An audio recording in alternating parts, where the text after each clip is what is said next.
Okay.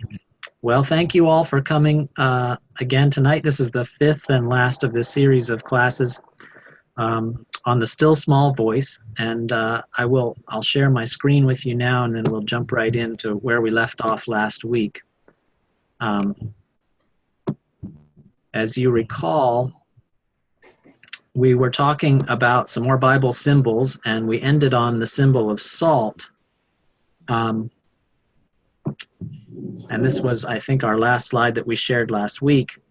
And just to recap that we made the conclusion that the salt, and when it occurs in various places in the Bible, represents earnest desires, and sometimes it can be a desire for worldly things, and that's when it's sort of a bad thing, but it can be a good thing too, and that's when it's desire for God.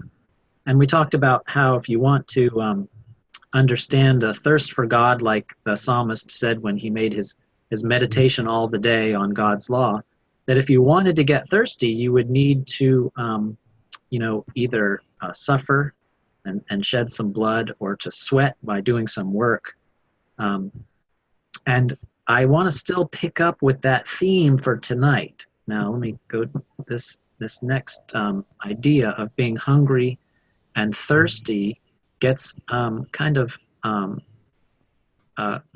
combined with the idea of sight and blindness too. So it's kind of a funny thing that we're going to talk about being hungry and thirsty, and we're going to talk about vision as well. And I didn't plan on having a class like that. I didn't plan on finding these symbols, but they appear together so often in the text that this lesson jumped out at me, and I think that you will find it as interesting and intriguing as I do.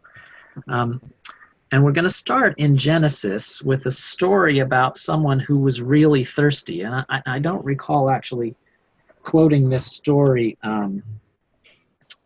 during our earlier class, but it's an interesting story about Hagar, who was, of course, the maid of Sarah. She was from Egypt, an Egyptian maid, a slave, if you will, and she was, of course, she bore Abraham's first son, right? So if you turn to Genesis 16, and we'll start in verse 8, and we'll just pick up that story there. I mean, I'm just assuming that you all know, as good Bible students, that Hagar had Ishmael by Abram, and then there was trouble between her and her mistress, and Sarah, after she had Isaac, wanted Ishmael and Hagar sent away because Hagar was perhaps maybe somehow distressing Sarah by her treatment of Isaac. At any rate, in verse 8, we see God talking to Hagar as she's run away. So Abraham has given her some provisions which eventually ran out, and she's heading out into the wilderness away from everything she'd been living with, away from Sarah, away from Abraham, and she has Ishmael with her. And he said, "Hagar, maid of Sarai, where have you come from and where are you going?" And she said, "I'm fleeing from my mistress Sarai. And the angel of the Lord said to her, 'Return to your mistress and submit to her.' And the angel of the Lord also said to her, 'I will so greatly multiply your descendants that they cannot be numbered for multitude.' And she called on the name of the Lord who spoke to her, 'Thou art a God of seeing.' For she said, 'Have I really seen God and remained alive after seeing him?' And therefore that well was called Bir Lahai Roy, and it lies between Kadesh and Bered. And I don't know where these places are, but it's a place where there is some water. There's a well, and it's the well of the living one that seeth me. The well's called Bir Lahai Roy, which means the well of the living one that seeth me.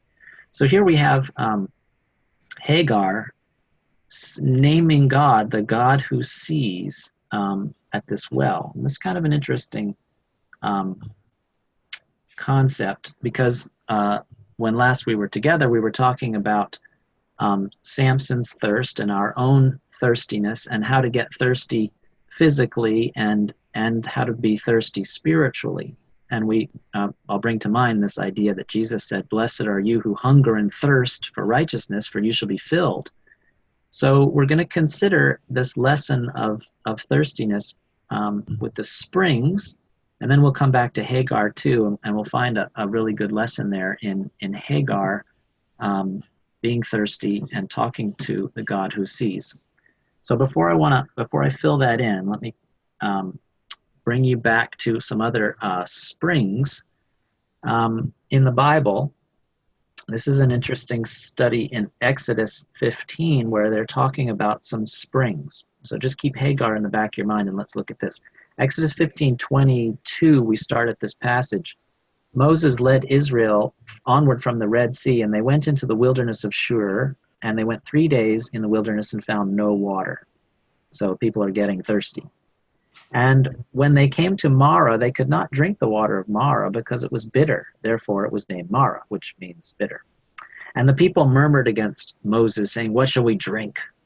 And verse 25 of Exodus 15, and he cried to the Lord, and the Lord showed him a tree, and he threw it into the water, and the water became sweet. So it wasn't bitter anymore, it was sweet.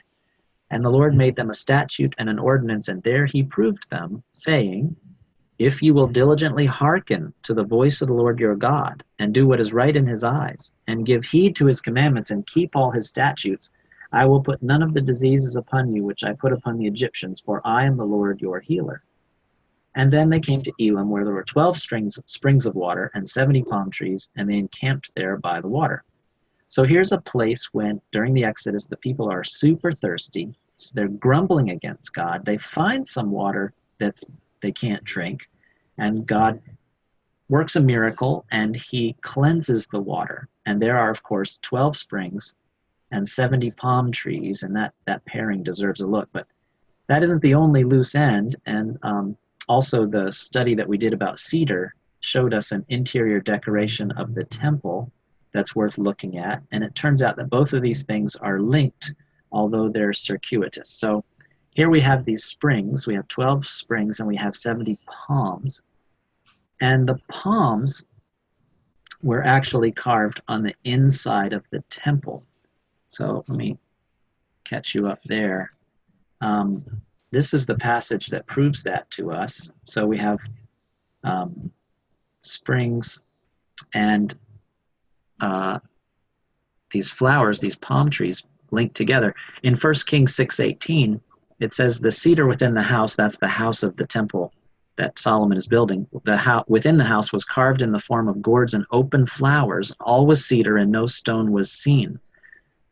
And I think I mentioned that the inside of the temple was made of cedar, and that was an apt wood to use because that wood was used in the law of Moses, and it was paired with the scarlet and the hyssop, if you recall.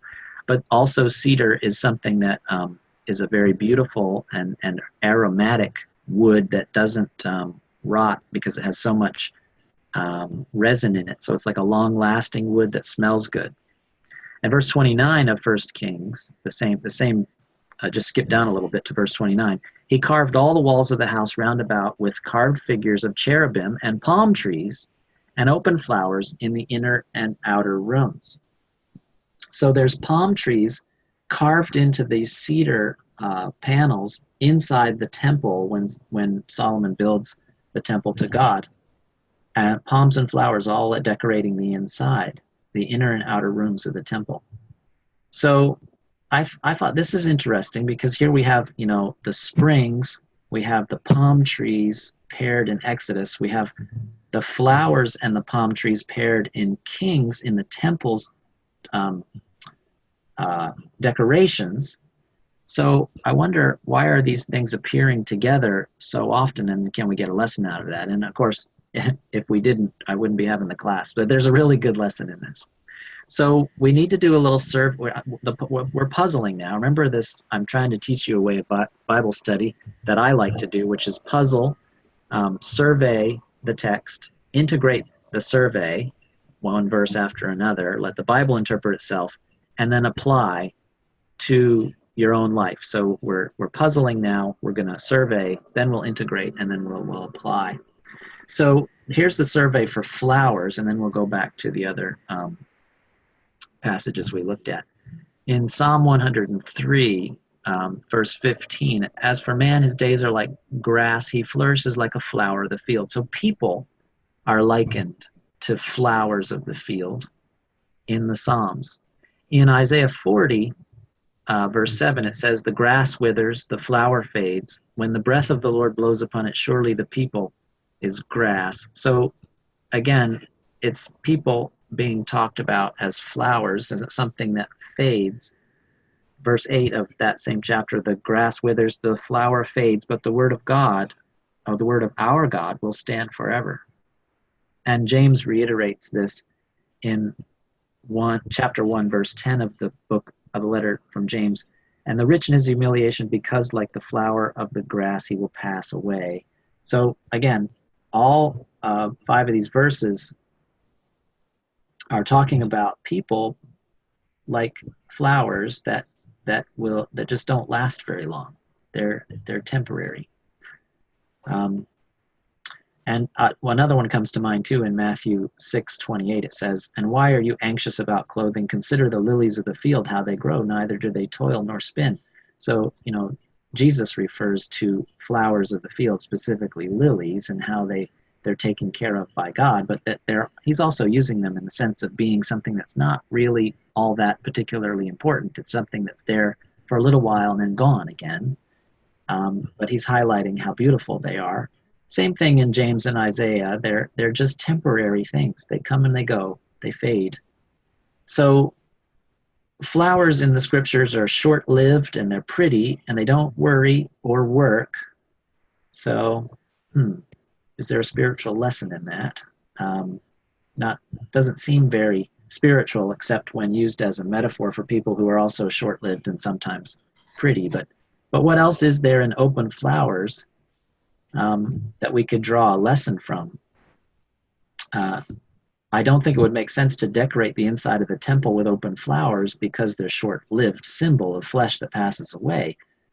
There must be something else about these flowers that leads us to a more lasting symbol. Because I just don't think God would decorate the inside of the temple with something that was meant to be fading and is just short-lived. Because God is all about living forever. He's about eternity, right? So why are these open flowers? And so I was racking my brains trying to find some lesson in this, and I said to myself, well, open flowers are pretty temporarily, but they're also exceedingly important in the ecology of the planet because open flowers are the source of nectar for making honey. So I said to myself, well, I wonder if there's something to be said about honey in the Bible. And so, again, stick with me now because we're going to go to yet another survey before we answer this question of why these symbols are paired together. Well, come to find out, honey is throughout the text. There's not a lot of passages about honey, but when they're very meaningful passages. So here's a survey of honey. We're going to tie back to the flowers, which we're going to tie back to the temple, which we're going to tie back to the palms, which we're going to tie back to thirst. Are you with me? Okay, because I know this can be convoluted. So let's do a survey of honey.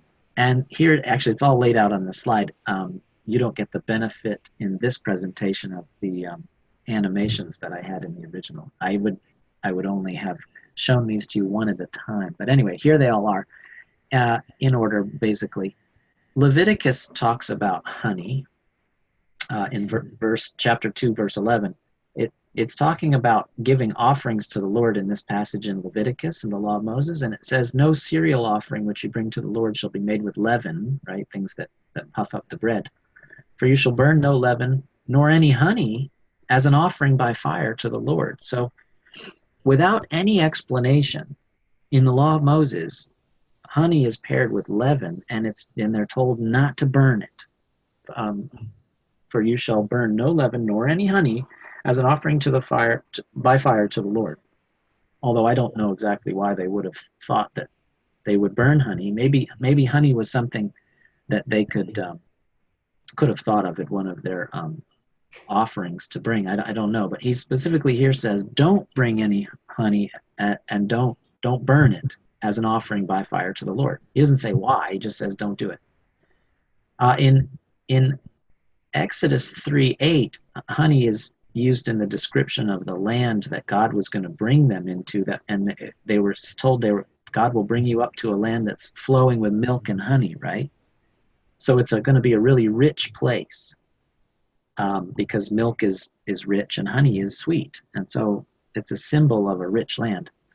In Isaiah 7:22, it says that, well, back up to verse 14 of Isaiah 7, it's a messianic prophecy. The Lord himself will give you a sign. Behold, a young woman shall conceive and bear a son, and shall call his name Emmanuel. Well, of course, this is a prophecy of Jesus.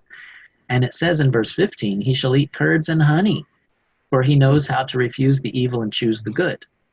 And because of the abundance of milk which they give, he will eat curds, for everyone that is left in the land will eat curds and honey. So in the time of the kingdom and the time of the Messiah coming into his throne, he's going to eat honey and milk. So the land of milk and honey is rich, and the food of the Messiah is rich and sweet. There's some other interesting passages that talk about things tasting like honey. In Exodus 16, the manna that comes from heaven tastes like wafers made with honey. And Ezekiel 3, when the prophet is told by God to eat the scroll that he shows him, he says, "Son of man, eat this scroll, and I will give it to you, and fill your stomach with it." And then I ate it, I being Ezekiel, and it was in my mouth as sweet as honey. And in Matthew 3:4, we're told that John the Baptist wore a garment of camel's hair and a leather girdle around his waist, and his food was locusts and honey. So you put all these if you're going to survey the whole Bible, there are other places that mention honey, but this one is pretty interesting because it's coming up as a very important kind of a thing. It's the taste of the kingdom, if you will. It's the taste of the fulfillment of God's plan. It's the taste, a land flowing with milk and honey. They were coming to the promised land. That's where we're all going to. We're going to God's eternal reward for his believers, right? And it's described as tasting like honey. He could have made it taste like anything he wanted to, a land flowing with milk and cookies, right? A land flowing with bread and butter. It could have been a land flowing with I don't know, rivers and streams of fish.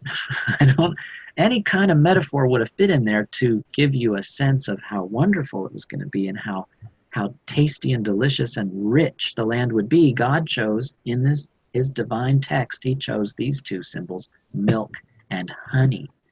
And so I don't think these are just random trivial metaphors that God just happened to stumble across as something he wanted to describe his chosen land of promise to be like.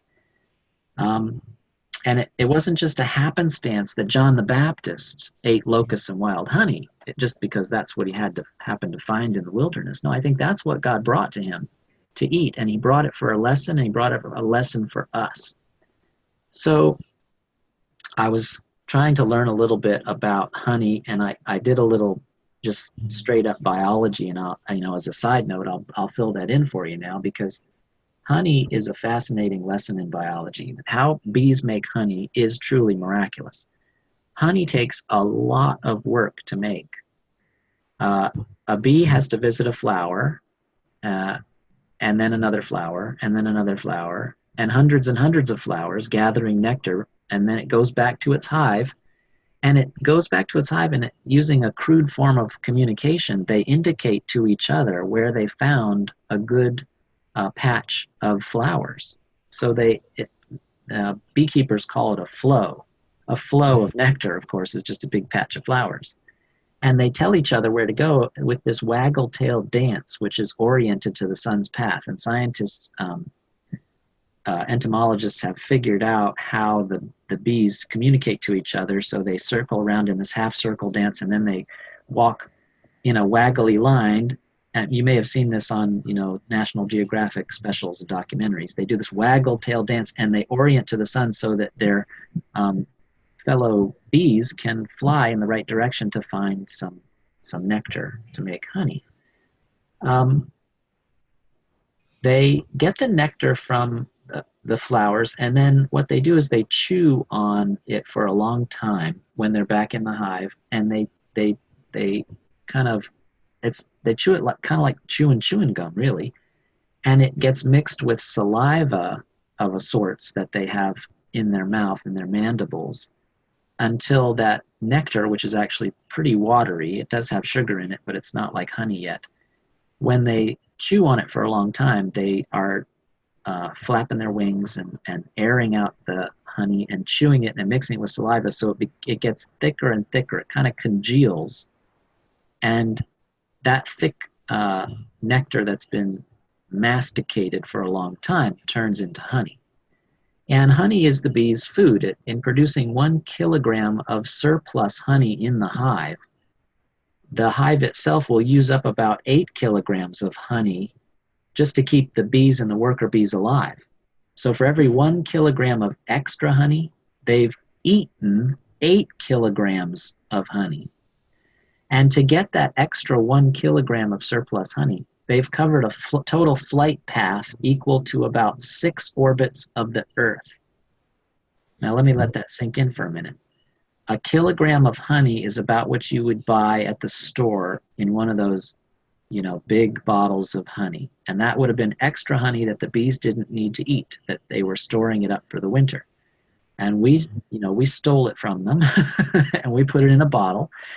And it's to get a 1 kilogram of honey, the bees all told in the hive had to fly a flight path equal to as if we had gotten a plane and gone around the Earth, all the way around the Earth 6 times to get 1 kilogram of surplus honey.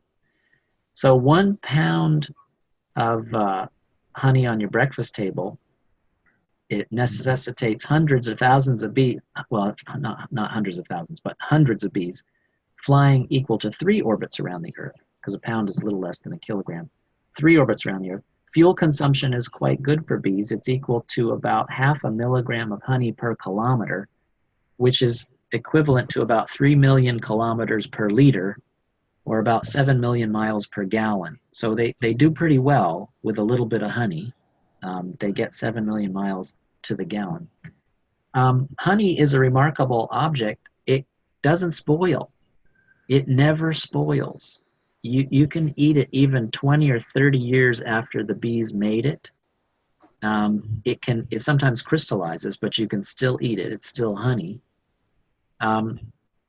And that's remarkable in and of itself. It has something in it called formic acid, which is extremely powerful. If any of you are food scientists, formic acid is in honey, and what it does is it kills any bacteria or thing. Nothing can grow in that stuff. So that's why you can eat it after decades. It contains simple sugars that are immediately available to the body for energy, unlike other sugars, when you're eating corn syrup or when you're eating, refined cane sugar. You got to break that down in order to get energy from it. Honey has very simple sugars. When you eat that, it juices up your power right away. It also has other types of acids in it. It has acetic acid, propionic, gluconic, phenylacetic, butyric, valeric, isovaleric, and benzoic acids. Because it has all these acids in it, it can be used as an antiseptic in cuts, because when it's diluted, glucose oxidase changes to glucose, yielding gluconolactone and hydrogen peroxide. So when you pour it into your cut, you're actually creating hydrogen peroxide as an after effect of the chemical changes that happen there when the glucose as oxidase is changed. So it can actually kill germs there in your cut. And people, since time immemorial, have known this. They didn't know why, but they knew that if you put honey in a cut, it would be okay.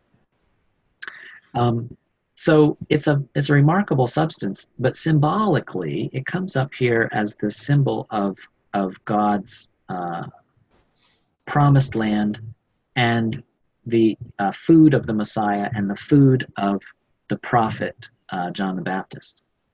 So then we might ask ourselves, why can't you burn it before the Lord? Well, we might find that if we were to look a little closer at some other passages, specifically here in Psalm 19, I think gives us a good answer for this. Psalm 19, which I've quoted before in this class, for starting at verse 8, says, talking about God's word, the precepts of the Lord are right, rejoicing the heart. The commandment of the Lord is pure, enlightening the eyes. The fear of the Lord is clean, enduring forever. The ordinance of the Lord are true and righteous altogether. So this is high praise for the precepts of the Lord. And then in verse 10 of Psalm 19, it says, more to be desired are they than gold, even much fine gold, sweeter also than honey, and drippings of the honeycomb. So the law of the Lord, the precepts of the Lord, the commandment of the Lord, the fear of the Lord, and the ordinances of the Lord, they're all in this passage compared to gold and honey and the drippings of the honeycomb. So that makes a lot of sense. Maybe that's why you wouldn't burn it before the Lord, because it's actually a symbol of the precepts of the Lord, the fear of the Lord, the ordinances of the Lord. Psalm 119, 103 says, how sweet are thy words to my taste, sweeter than honey to my mouth. And it just sort of reiterates the psalmist's assurance to us that God's words taste good and they're sweet. Verse 104 says, through thy precepts I get understanding, therefore I hate every false way. Verse 105, thy word is a lamp to my feet and a light to my path. So God's words are sweet and they light our path. And it's just a beautiful lesson. So here's another passage about honey in Proverbs. King Solomon wrote this to his son. In verse 13, my son, eat honey, for it is good, and the drippings of the honeycomb are sweet to your taste. Know such that wisdom is such for your soul. If you find it there, there will be a future, and your hope will not be cut off. So not only did King David say that that God's words were sweeter than honey to his mouth, Solomon said it too. He picked up the same thread of metaphor here. So honey and the sweetness of honey is like wisdom, like the precepts of the Lord. It's another symbol for God's word and God's truth. And it's an interesting side note to know that honey is not given to infants, even in modern times, because it has a potentially harmful bacteria in it which infants can't handle. Only grown-ups, well, when you're older, I think kids a little more mature can, of course, have honey. But infants, newborns can't have honey. And that makes perfect sense, because if it's the wisdom of God, then you have to have a little maturity for that. So the land flowing with milk and honey was a land flowing with food for young and food for old, because the milk, of course, is what children can eat, and the honey is something that's appropriate for older people. So the promised land flowing with milk and honey was good for all ages, good with rich things for all ages. And this would further explain the New Testament use of the metaphor of the milk of the word as being good for new believers, right? That's just a passing thought that the Apostle Paul tells us you need milk first before you get into the meat of the word. Makes perfect sense. Now, if we understand honey as a symbol of the precepts of the Lord, does this help us understand any other stories? So, well, yeah, obviously it's going to, because, like I said, the Bible interprets itself. So once you've chased down one of these symbols, you can then turn around and apply it to other places where it comes up, and you'll get a better picture of the lesson that God's trying to teach through those stories. So let's go back to the story of Samson just for a minute. Another Samson story, which is kind of fun, and it's going to make even went too far. It's going to make even more sense when you have a look at it. So in Judges 14, there's a story of honey, and turn up Judges 14, and I'll read a little bit for you, starting at verse 5 of Judges 14. Then Samson went down with his father and mother to Timnah, and he came to the vineyards of Timnah, and behold, a young lion roared against him. So here he is, he's going for a visit and a lion attacks him. And the Spirit of the Lord came mightily upon him, and he tore the lion asunder as one tears a kid, and he had nothing in his hand, but he did not tell his father or his mother what he had done. And then he went down and talked with the woman, and she pleased Samson well. And after a while he returned to take her, and he turned aside to see the carcass of the lion, and behold, there was a swarm of bees in the body of the lion, and honey. And he scraped it out, the honey, with his hands, and he went on, eating as he went. And he came to his father and mother, and he gave some to them, and they ate. But he did not tell them that he had taken the honey from the carcass of the lion. And his father went down to the woman, and Samson made a feast there, for so the young men used to do. And when the people saw him, they brought 30 companions to be with him, because he was going to get married. And Samson said to them, "Let me now put a riddle to you. If you can tell me what it is within 7 days of the feast, and I find out, then I will give you 30 linen garments and 30 festal garments. But if you can't tell me what it is, then you shall give me 30 linen garments and 30 festal garments." And they said, "Put your riddle, that we may hear it." And he said to them, "Out of the eater came something to eat. Out of the strong came something sweet." And they could not in 3 days tell what the riddle was. So you know how the story goes on. They get they can't answer the riddle, so they turn to treachery in order to get the answer, and they basically they threaten the girl who he's going to marry, and they get the answer from her, and then Samson is so angry at them that he goes to a neighboring town and beats up some people, gets the garments that he owes them because they answered the riddle, and he loses his new wife in the process. And that story, just taken on its face value, is kind of interesting for maybe displaying that Samson was really strong, right? Because a lion attacked him and he was able to kill it with his bare hands. But then there's that weird part in there where honeybees make a hive inside the lion's carcass. If you're a biologist, you know that that's weird. Honeybees don't make honey inside of a dead carcass. That just wouldn't happen. So that's kind of strange.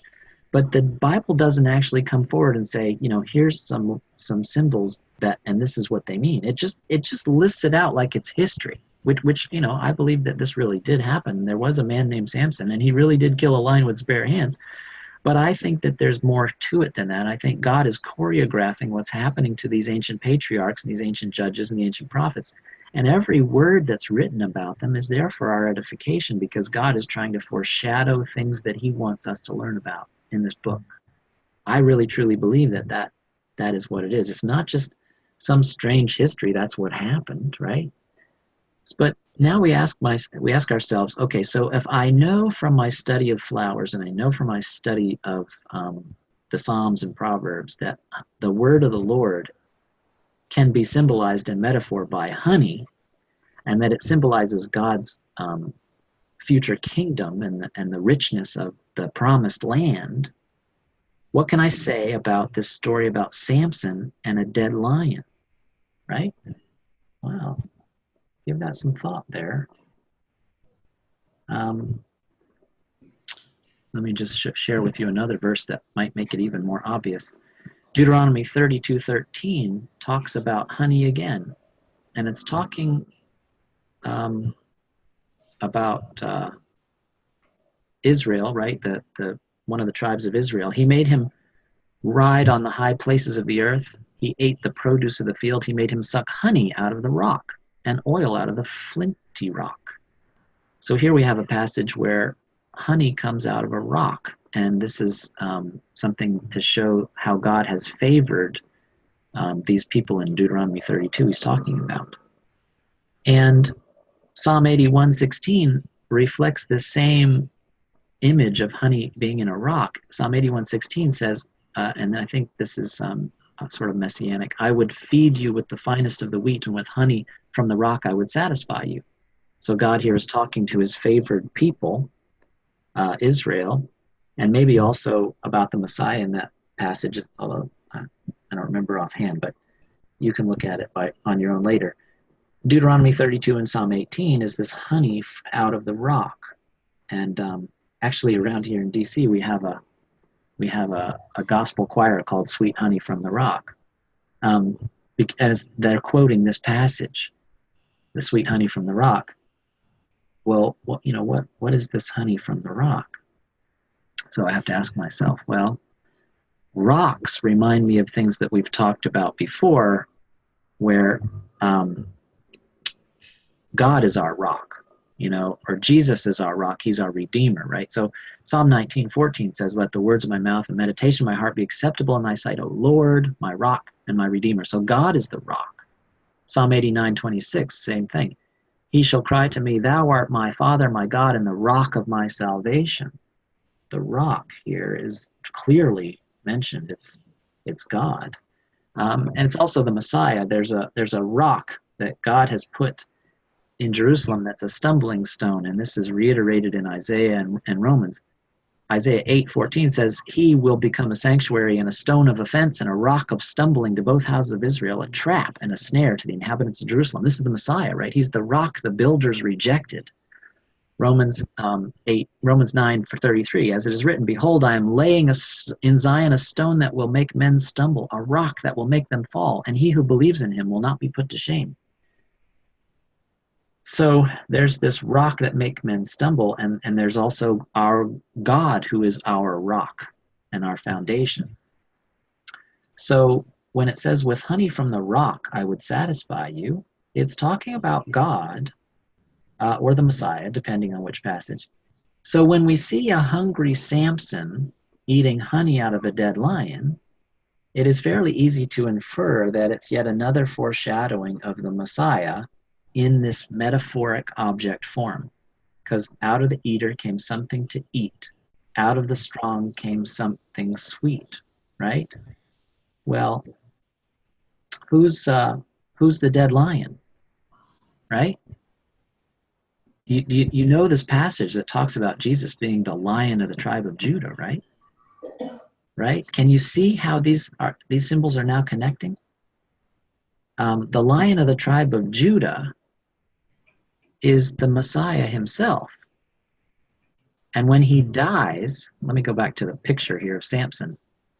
There's the strong man Samson killing a lion that was attacking him. Well, in symbol, what's happening there is a crucifixion. That lion is dying, and out of his carcass is going to come some honey that God miraculously plants there with the help of the honeybees who built their hive inside of him. And the prophet Samson comes down later and he eats out of it, and he uses it as an excuse to wreak a victory over the Philistines later. This particular symbol makes perfect sense now, right? Because Samson's riddle was, out of the eater came something to eat, out of the strong came something sweet. Out of the king of the whole world, who was killed, comes God's wisdom, which is symbolized by honey. So it's more than just the history of Samson picking fights with the Philistines. Here we have an embodiment of God's messianic purpose. It's a symbol of his son dying there. And out of his death comes this symbol of eternal salvation and the promised land and the future kingdom, and the richness of it comes out of the dead lion. When I think about it, I still get chills. So this particular symbol is another one found on your breakfast table right next to your butter and your toast. And you could eat some of it every day. And while you're eating some of this honey, you're getting a taste of God's wisdom. And you can think of God's precepts. And you can think of the dead lion that produced some honey for Samson and his parents. And you can think of the working bees who fly so far, 3 orbits around the earth to get 1 pound of honey on your breakfast table. And how they take that nectar and they chew it over and over until it's wonderful enough to share with the other people in their hive and to feed their babies with. And you might consider in your own life that you would go out for some of your own nectar in those flowers that produce this flow of nectar. And isn't that what God wants us to do? He wants us to go out and find and seek out, like a honeybee seeking flowers. He wants us to go out and seek out his word and his wisdom in our daily lives and in our work in the vineyard, going from flower to flower, getting a little bit of wisdom, and then gathering it all together with a group, right? With our churches, with our ecclesias, with our families. We put it all together and we get this marvelous excess of sweetness that we can share with one another. So I think that this is what Bible study is like. I think this is what prayer is like. I think this is what meditation is like. It's chewing over some sweet idea and some little bit of wisdom that you have learned from God and learned from his book or learned from his son's teachings. And you chew over it like those honeybees do with the nectar, and you turn it into something sweet that you can share with other people. And so I think that we learn that from the story about Samson. And any story with honey in it now is going to make me think that we're talking about learning God's wisdom and his truth. So there's another story that I want to share at this point in light of understanding honey's symbology being the word of God. Go back to this one here. This is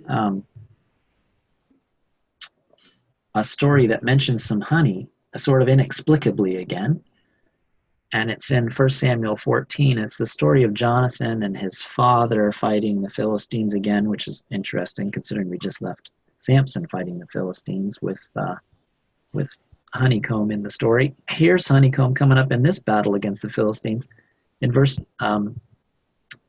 26, the people entered the forest. Behold, the honey was dripping, but no man put his hand to his mouth, for people feared the oath. What oath? The oath that Saul had made. At this time, Saul wanted to be avenged of his enemies, and he made a vow. He said, "Cursed be the man, and no one in my army shall eat today until I'm avenged, and I win this battle." And so the men couldn't eat anything while they were fighting, which was kind of a mistake because they were bound to get tired and run out of gas, run out of energy while they're fighting.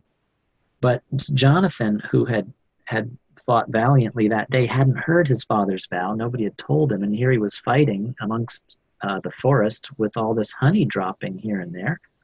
And Jonathan had, verse 27, had not heard his father's charge the people with the oath, so he put forth the tip of his staff that was in his hand, and he dipped it in the honeycomb, and he put his hand to his mouth, and his eyes became bright. So this is interesting. The prince of Israel is fighting hard. He's hungry. Everybody around him is hungry, and they're failing too, and he puts his staff in the honeycomb, and his eyes became bright. So it's very interesting, especially when you consider this next verse about Jonathan's eyes. Psalm 19:8, the precepts of the Lord are right, rejoicing the heart. The commandment of the Lord is pure, enlightening the eyes. So we hear that Jonathan's eyes became bright when he tasted the honey. Well, of course, because your eyes get bright when you have something sweet. But there's more happening in that passage. God's trying to bring to mind that the son of the king, the prince of Israel, dips his staff in this honey, and in so doing, he gets wisdom. His eyes are lightened by the truth of God. That's a fascinating thing. The precepts of the Lord and the commandments of the Lord are sweet like honey, and they enlighten the eyes. And check out this verse in Ephesians in the New Testament. We're told by the writer to having the eyes of your hearts enlightened, that you may know what is the hope to which he has called you, what are the riches of his glorious inheritance in the saints. So, Paul here is talking about the precepts of the Lord enlightening the eyes. And he's in this passage, like if we back up a little bit, start at verse 16, he says, I do not cease to give thanks for you, remembering you in my prayers, that the God of our Lord Jesus Christ, the Father of glory, may give you a spirit of wisdom and of revelation in the knowledge of him, having the eyes of your hearts enlightened, that you may know what is the hope to which he has called you, what are the riches of his glorious inheritance in the saints, and what is the immeasurable greatness of his power in us who believe, according to the working of his great might, which he accomplished in Christ when he raised him from the dead and made him sit at his right hand in heavenly places. And it goes on and on, more exposition of God's fullness. So this gives an explanation of something that I've wondered about before, because if we understand that God's trying to enlighten our eyes with his wisdom, and that one of the ways to do this is to eat honey, or that is to learn of his word and read his precepts and understand his promises. This gives an explanation to another passage which I've often wondered about, or at least I had until I did this study. Jacob's first wife, Leah, was mentioned in the text that she had terribly poor eyesight, right? And this is a fairly insignificant detail, but it was always bothersome to me because I was a boy who grew up with terrible eyesight myself, and I was like, so what? Leah had weak eyes, right? So she had a hard time seeing. What? Who cares, right? Big deal. Leah's eyes were weak. But what's happening here is that the symbols of, let me back up there, the symbols of the eyes and wisdom give a new meaning to this description of Jacob's first wife. So you understand in the story of Jacob and his wives, his second wife, Rachel, was the one that he'd worked so hard to marry. He had to work, 14 years to get her. He worked 7 years, and then he married her and had to work another 7. The second wife, Rachel, was the favored one, and Leah, poor Leah, was kind of, not really the one Jacob wanted to marry, but she still bore him lots of sons. Jesus' first life on earth was similar to this. So his first bride, when he came to and preached in Israel, his first bride, the children of Israel and the Pharisees and the scribes, didn't really see him very well. They had weak eyes too. The Pharisees and the scribes talked to Jesus, and they listened to him, but they didn't learn very well. Like Leah, they couldn't see him, couldn't see the groom, or Jacob, who was symbolizing Jesus in that story, didn't see him very well. And the Pharisees were not very wise, and they were convinced to betray him to the Romans. And Leah also, she had to be convinced to betray him during that wedding night. So Jacob was betrayed, and he had to work another 7 years to get his choice of wife, Rachel. And his second bride will be more to his expectations. So when Jesus returns to the earth a second time and takes another bride, and that bride will be, like Rachel was to Jacob. So it kind of is interesting. That's, I think, the lesson behind mentioning that Leah's eyes were weak. She was symbolizing the children of Israel when they first encountered their Messiah. They just couldn't really see who he was. And the second bride was the one who was really favored and had good eyesight. So now let's keep on with this study, because remember, Jonathan had dipped his staff into the honey to enlighten his eyes. And I think that we can't leave behind this lesson of the staff, because Samson had the honey delivered to him by a lion, symbol of the Messiah. So Samson ate honey out of a dead lion. Jonathan had honey that was delivered during a battle against the Philistines by a staff. And again, we're going to continue on with this idea of the staff, and we'll do a quick survey of the staff in the text to see, does the staff bring honey? And of course it does. In Genesis 32:10, we're told specifically about the staff, that it's all that Jacob had when he crossed the Jordan to go into the land of his mother, when he's running away. He's running away after being deceitful to his father and his brother, tricking his brother. And Genesis 49:10 says, "The scepter shall not depart from Judah, nor the ruler's staff from between his feet, until he comes to whom it belongs." So it's a symbol of power. If you have a staff, the ruler's staff is something that belongs to Judah in Genesis 49. In Exodus 12:11, it says, of the Passover that you had to eat it with your sandals on your feet, which is a symbol we looked at in one of the earlier classes, and your staff in your hand. So, the sandals on your feet meant you had to be ready to go. The staff in your hand meant, that you had some power, right? And in 1 Samuel 17, there's a story of David fighting against Goliath. We know that he took his sling and his stones, but it also mentions that he took a staff. So David approached Goliath with, it says, then he took his staff in his hand and he chose 5 smooth stones from the brook and put them in his shepherd's bag. His sling was in his hand and he drew near the Philistine. So it was at the hand of the shepherd when he slew Goliath. And in Hebrews 11, it says that by faith, Jacob, when he was dying, blessed each of the sons of Joseph, bowing in worship over the head of his staff. So the staff comes up in very important spiritual moments for the children of Israel, especially the rulers, the patriarchs themselves. And, we can probably guess what it what is symbolized by it. If we look in Psalm 23, you know this by heart, I'm sure. Even though I walk through the valley of the shadow of death, I will fear no evil, for thou art with me. Thy rod and thy staff, they comfort me. So the staff is paired with comfort. It's something that comforts us. And it also keeps us from falling. Psalm 94, for instance, verses 18 and 19. When I thought my foot slips, thy steadfast love, O Lord, held me up. When the cares of my heart are many, thy consolations cheer my soul.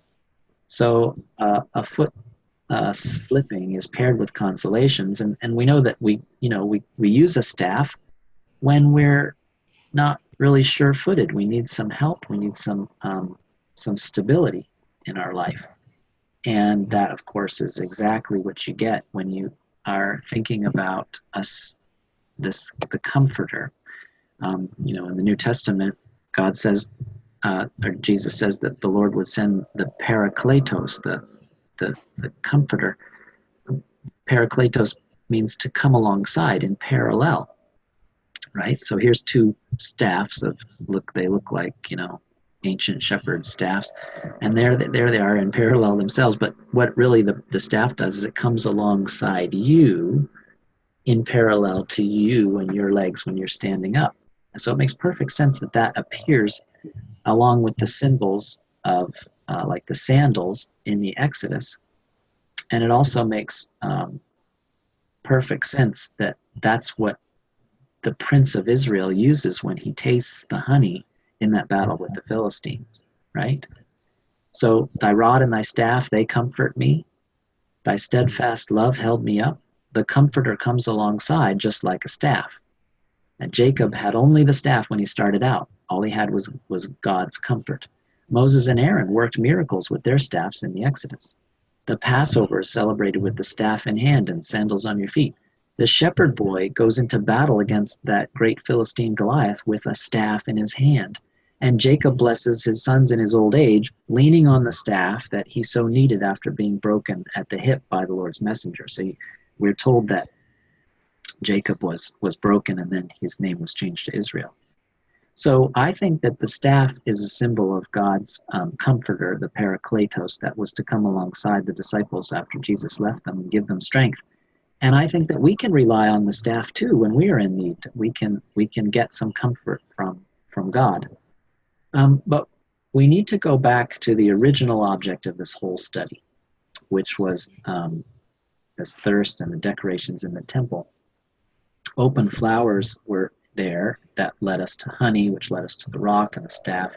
And there was one other symbol there, if you recall, and that was the palm trees, which we encountered in a couple of passages. The palm trees are a pretty interesting lesson too. Solomon's temple was carved with palms and cherubim and open flowers, so the palm trees might have a good lesson in there too, like the open flowers, which I think is symbolic of the precepts of the Lord giving the nectar, which can then be turned into honey, which can then enlighten the eyes of the people who taste it. Palm trees also have an interesting biology to them. They're very important cue for water in the Middle East because palm trees need a lot of water to grow. The tree itself is slow maturing, and it takes 40 years to achieve maturity. It can live for 100 years with full bearing capacity, so it's going to produce fruit for 100 years. Oh, and by the way, do you know what the fruit is of the Middle Eastern palm? Is actually a date, not a coconut. That's a tropical palm. Date palms produce fruit for up to 100 years. They grow up to 100 feet tall. They bear fruit gradually throughout the harvest. So there's not just one harvest of dates, but they produce fruit, and then you pick some, and then you can come back a little later and there will be some more, and you can get that, and then there will be some more and you can get that. So it's like an extended long harvest. And the branches of palm trees are perfect for making ropes and baskets, and they are also make wax and oil and thatch for roofs. They don't get dirty because they have slick surface on the leaves, and the fruit itself, the date, is delicious, and you can use it to make honey, which is actually a liquor that they make in the Middle East, and it's a similar symbol to flowers in the sense that it's something that's sweet, tastes good. It requires cross-pollination of male and female flowers to bear fruit. And of course, Jericho was the city of palm trees, and it had a grove 7 miles long in it. Deborah sat under a palm tree in Judges 4. She was a prophet. She was a judge of Israel. And it's described as being tall and upright in the Song of Solomon, chapter 7, verse 7, and it's considered to be a symbol of the upright in Jeremiah 10. So here's a survey of the palm trees. It's a symbol of victory in John chapter 12, when Jesus is entering the city of Jerusalem. He's sitting on the foal of a donkey, and they're crying, "Hosanna, blessed is he who comes in the name of the Lord, even the King of Israel," and they're taking branches of palm trees and waving them as he comes in. So it's a symbol of victory. That's in Revelation 9:2. At the end of times, people from all tribes and languages and tongues come out to stand before the Lamb, clothed in white robes with palm branches on their hand, crying in a loud voice, "Salvation belongs to our God who sits on the throne and to the Lamb." And it's in Leviticus 23, verse 40. "You shall take on the first day the fruit of goodly trees, branches of palm trees, and boughs of leafy trees, and willows of the brook, and shall rejoice before the Lord your God 7 days." It's used to build the tabernacles and the Feast of Tabernacles in Leviticus 23. And in Joel 1, it talks about the palm tree, and all the trees of the field are withered, and it mentions these ones: the vine, the fig tree, the pomegranate, the palm, and the apple. So when there's punishment from God, the palm tree is one of the ones that gets damaged. So palm trees, they occur in some very interesting places in the text. In Psalms 1, we are told that someone who's righteous is like a palm, or like a tree planted by streams of water that yields its fruit in season. The righteous flourish like the palm tree in Psalm 92, and they grow like the cedar in Lebanon. Psalm 92 is actually, the passage continues on there. It says, "They are planted in the house of the Lord," right? You remember the house of the Lord is decorated with palm trees on the inside. "And they flourish in the courts of our God." So, Psalm 92:14. "They still bring forth fruit in old age. They are ever full of sap and green." So the palm tree is like this. It brings forth fruit for 100 years. And verse 15 of Psalm 92 is really key to show it. Let me just back up and read the whole sentence. "They still bring forth fruit in old age. They are ever full of sap and green, to show that the Lord is upright. And then it says, he is my rock, and there is no unrighteousness in him.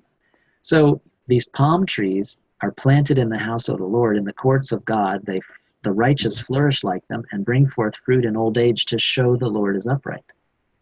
So it's just a marvelous picture of the righteous, the righteous.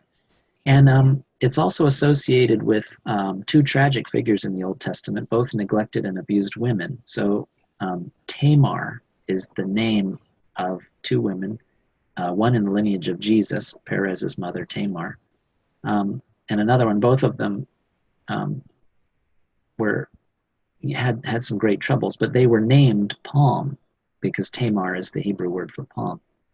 And so the righteous are like palms in that they are tall and they're straight and they're useful and they're sweet to the Lord, yielding dates and honey throughout the harvest and into old age.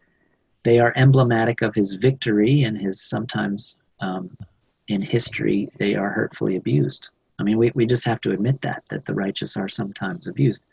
They crave, the trees themselves, the palm trees, crave the abundant waters of life with their deep roots.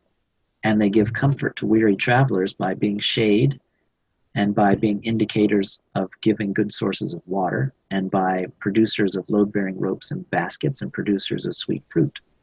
So the righteous are an oasis in the desert in the service of the Lord.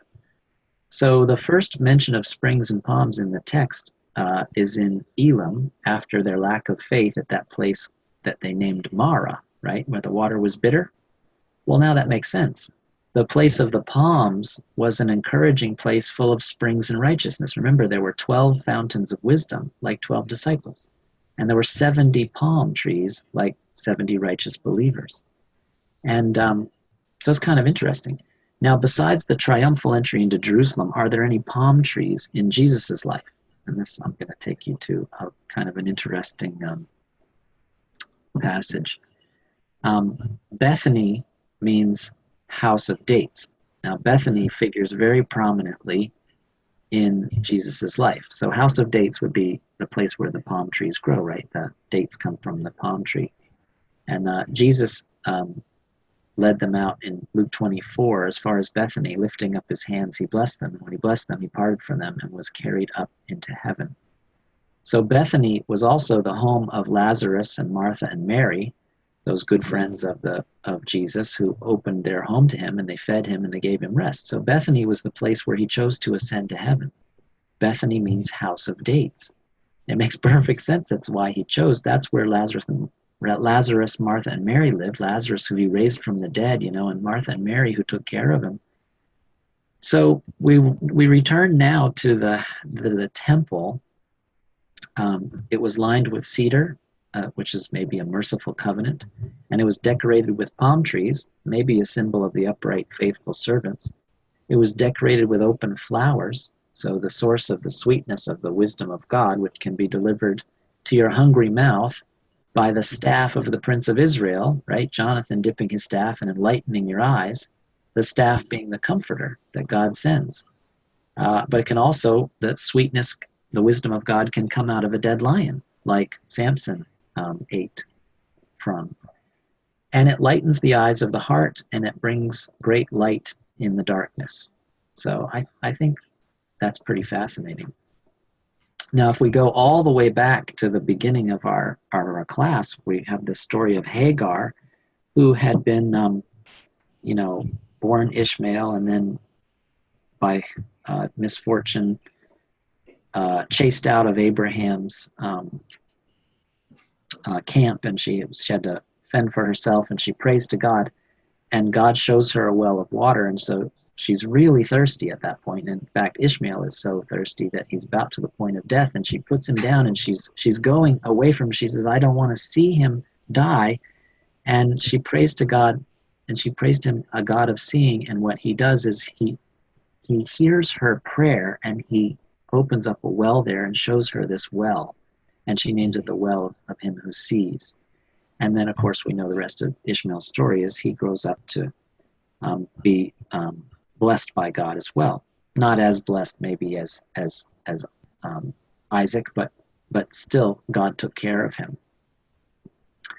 So that makes perfect sense when Hagar says, "You're the God who sees." God sees everything, and He also, His wisdom enlightens our eyes and makes us to see things. So when we're really, really thirsty, that's the opportunity for us to have our eyes opened and enlightened. And I think all that wraps into that story with Hagar. So I think that's as far as I'm going to take you in this study of Bible symbology. And you know, I know that the temple that was so beautiful, lined with those symbols of righteous servants and the wisdom of God, was a beautiful place, and it's going to be a beautiful place again someday. But until that time when God's temple is rebuilt, I hope that we will all continue to seek God in the things that are low and despised of the world, in those scruffy little weeds that grow on the side of the road, like the hyssop, and to see God in the pegs in your house where you hang your hat, and to see God in your daily routine and maybe on your breakfast table and in the pantry, and tied onto your feet like sandals, or in broken plates that crash to the floor. And maybe you can see God in trials and chores and sufferings of life, basically all day, with every breath and with every beat of your heart, and in the long watches of the night, never ceasing in prayer,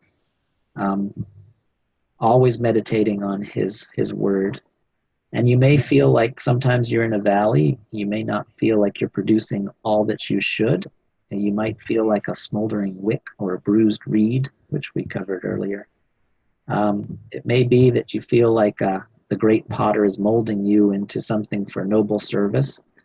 You might feel that the good gardener is stressing you to produce fruit like a fig tree, or maybe pricking your heart to kill a little wasp that has germinated there inside your heart. I would urge you to take hold of the law, take hold of the precepts of God and the ordinance of the Lord, because they're a light to your path, right? Like a light let out from underneath of a cracked pot, and that they're sweeter than honey.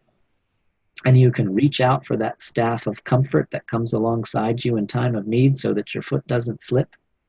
And you can cherish that longing thirst for the Lord that comes with suffering and working hard and sweating. And you can share it with others, and you can season your speech with the longing for God, through your sweat and through your crying. And you can have salt in yourselves, and you can long for the wisdom of God like a hart panting for streams, and have that thirst in yourself. Because I think God is all around us, and He's in every word in the Bible, and His eternal power and deity are evident in the things that have been made. God is omnipresent in our lives, in our daily lives, and in every single passage of the Bible, every little seemingly trivial detail, there's hidden probably a lesson for us to learn from about Him and about His Messiah and about His land of promise and about His kingdom and about His truth. I really fully believe that every single word in the Bible falls with a lesson. And having said that, I will leave you with this. Solomon wrote this in Proverbs. Solomon was known as the wisest man who ever lived. And he said in verse 18 of chapter 30 of Proverbs, 3 things are too wonderful for me, and 4 I do not understand.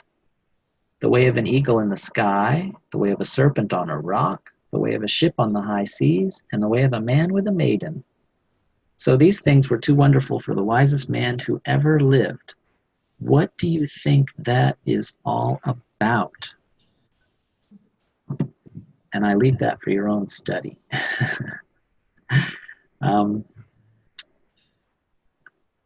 Let me stop sharing this now, and we can take some questions if you have any.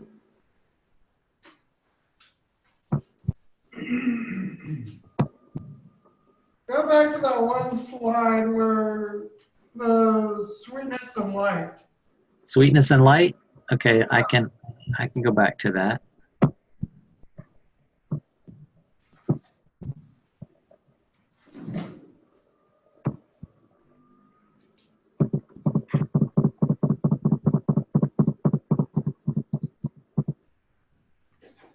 The second part of that, Well,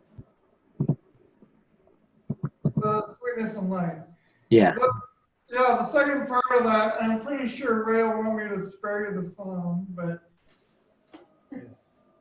yeah, um, that verse. I skip a verse here. So I go from 103 to 105, but when I read Yeah, it, the 105 verse is what I'm talking about. That it's part of the song that you know. Right? Yep. Yeah. that, Thy word is a lamp unto my feet. oh, right. Light unto my path. Yeah. Yeah, I've heard that one before. I don't know it all the way through. All right. Jonathan, what do you think about that was really intriguing, the whole Leah's eyes being weak part and that being the first bride and all that. But Yeah. if you carry through on Abraham and Leah, it seems that by the end of their lives, she was the favored, I mean, Leah and Jacob, she was the favored wife, and it's sort of like he had to learn. Yeah, I think that fits perfectly. If Leah's a symbol of the first bride of Christ and Rachel's a symbol of the second, I mean, all analogies like this eventually fall down because, like, you know, Rachel dies before she gets very far into the promised land. She has a sad story. But you're right, Leah is, you know, she has weak eyes, but she's not forsaken by God. She has nearly all of Jacob's sons. She, you know, she's very much favored by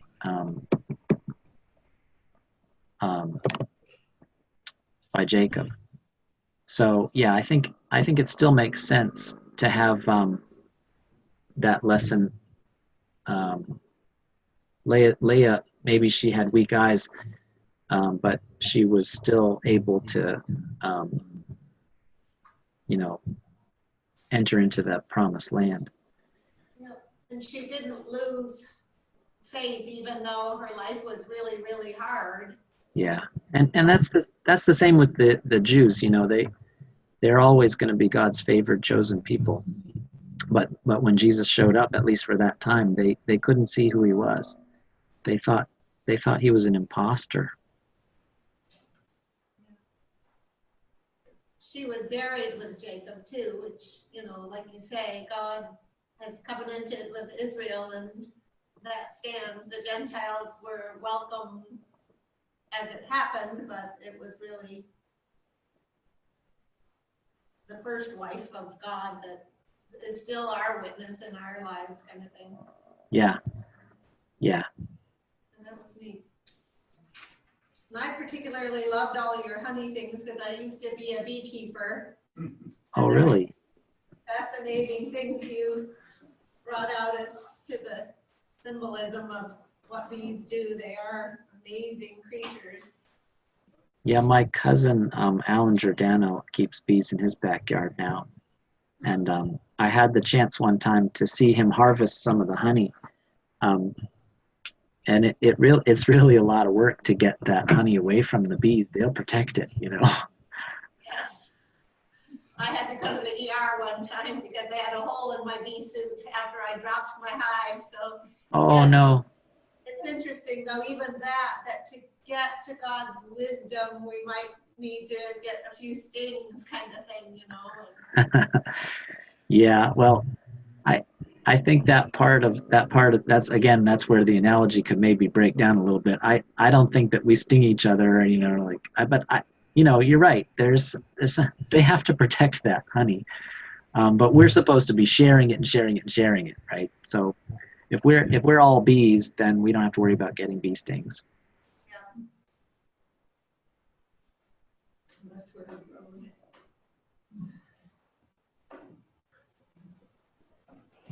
Well, I appreciate y'all sticking with me. Again, that last class is pretty convoluted, you know, because I drag you from symbol to symbol before I lay out what I think it is. But I do that on purpose. You know, what I'm trying to do is to make the audience feel a little confused. Because if I just lay it out there easily and you don't struggle with the puzzle, you don't get the joy of coming to the conclusion yourself. I think that is an essential part of learning, is to be confused and then find the solution. And when you find a solution yourself, you will be much less likely to forget the lesson. You know, than if I just laid it out here. This is, you know, honey means the wisdom of God, and the staff is the Parakletos. If I just lay it out there, you might forget it. But if you've puzzled over it for a while, like, what is he getting at? Then you're less likely to forget it. So it's also more fun I think, to figure it out yourself, which is why I end this class with that last puzzle from Solomon. When I gave it at Bible school, I closed my computer at the end after that question, and I can remember it was Aaron Johnson. You know Aaron Johnson. Right. He goes, "Oh, you jerk," because he wanted me to tell him the answer.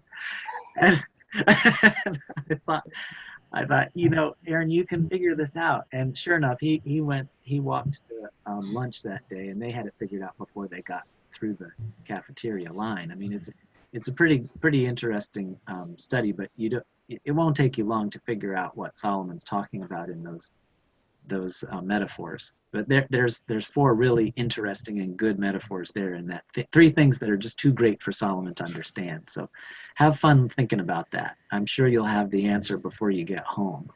We've got homework, guys. Yeah, it's homework. It is homework, but it's sweet. It's sweet homework. All right, so if there's nothing else, then no parting shots. We can say a prayer, and I'll let you all go. Dear gracious and loving Father, we thank you for an opportunity to consider your word together. We thank you for your word of truth, and your precepts and your ordinances that are so sweet to our soul and give us such energy to continue through life's troubles. Help us to share these things with our fellows, that they can see the light and follow the example of your Son into that great and glorious kingdom that you've prepared at the end of the age. May it be soon, maybe tomorrow. In Jesus' name, amen. All right, y'all. We certainly thank you very much for your 5 weeks of classes. You're welcome. Take care. All right. Thank you so much. Good night, John. Good night. Thank you.